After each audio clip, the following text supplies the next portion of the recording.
unconscious and breathing. Wellington Street. Should worker in a silver motor vehicle want to call for additional coaches and apply 143952.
I don't want to get gassed though, so if they spray gas, I might have to stop filming. Oh shit!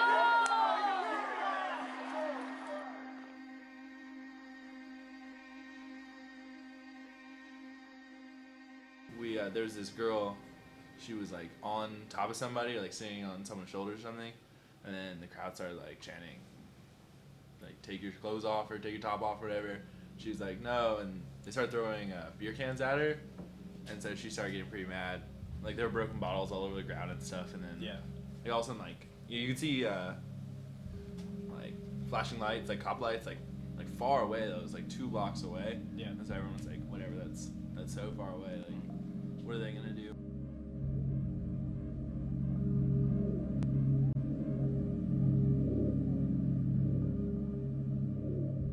One way to think of it is that there's a breaking down of norms. The other is that there are emergent norms. So that some behavior emerges and sort of becomes normative in that context, and people just start following what others are doing.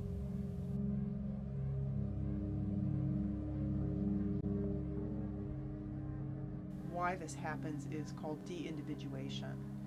That when you're in a crowd, or if you are in another setting where your identity as an individual is kind of submerged and you're just a member of a mass, we have sort of rules that govern behavior. That we could become sort of disengaged from that because that's not who we are right now. We are just member of crowd.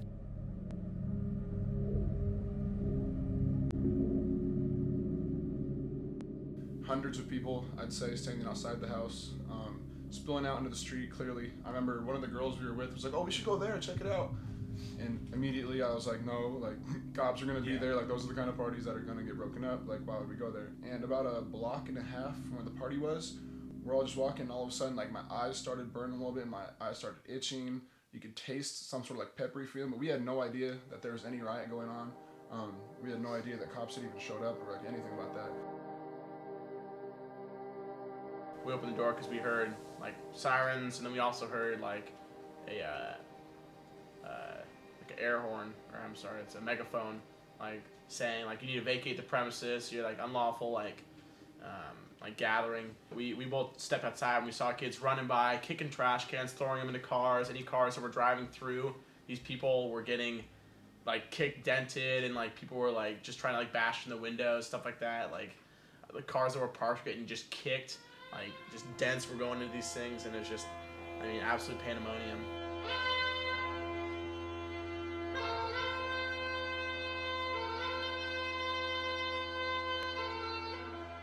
The other way of thinking of riot dynamics is there's actually 2 groups involved. There's the crowd of people whose behavior is getting out of control, and then there is also the group of police officers, or soldiers, or National Guard. They're in a structure it's their job. So they are in a structure, but they are experiencing some of the same psychological effects. In a riot situation, it does evoke this kind of intergroup context where both sides are appraising each other as threatening. You know, there is a school of thinking in law enforcement that it's better not to wear the riot gear that covers your face, because of the impact it has on officers who become de-individuated, and also the impact it has on the crowd, that it can actually make things worse because they see them as literally this faceless mass.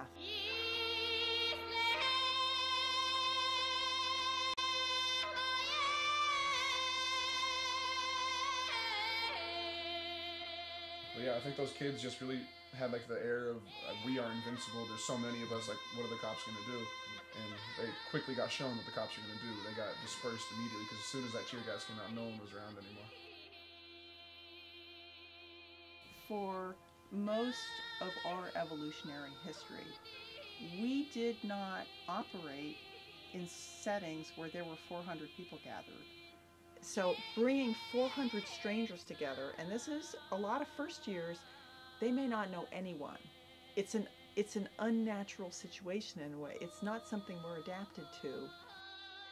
Coincidentally, my sophomore year, 2 years ago, a couple of my friends lived in a house, I believe it was on 17th and Mill, around that area, give or take a block. 3 of their friends all had their birthday parties combined, so there was, multiple kegs, a whole bunch of young kids. And they actually had a riot spark in front of their house 2 years ago. It wasn't as intense. I don't believe tear gas was used, but lots of kids got in trouble with the cops. A whole lot of MIPs were handed out, stop signs broken, windows broken in random houses, things like that.